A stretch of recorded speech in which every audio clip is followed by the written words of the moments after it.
Hey, what's up, guys? Welcome back to another episode of Encore Automotive Diagnostics and Repair, a MacJack Production 90-95 sequel. And what we have here today, 2012 lacrosse belt tensioner. And the belt tensioner I'm talking about is serpentine belt tensioner. And the bolt was broken, partially into its housing. And I believe the prior mechanics was using this bolt to secure the tensioner to the block, and there was not enough threads to secure the tensioner, so the tensioner kept prematurely failing.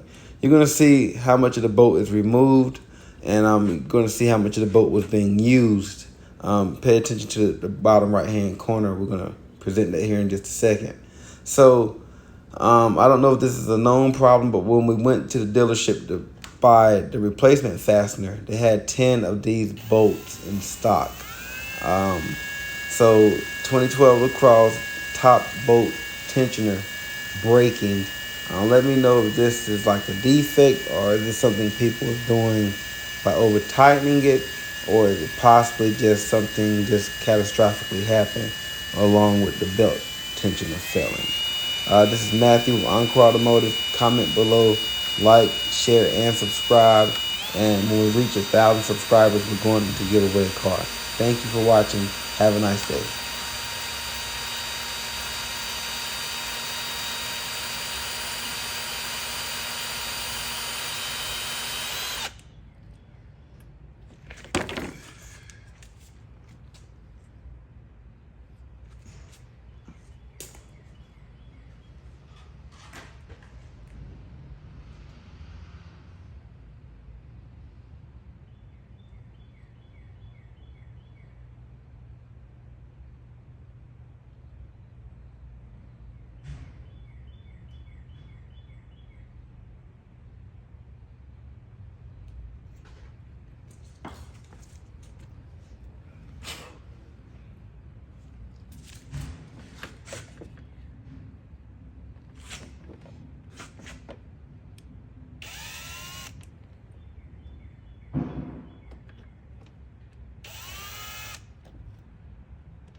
Bam. Bam. That's how it's done, y'all. See that? That's how it's done.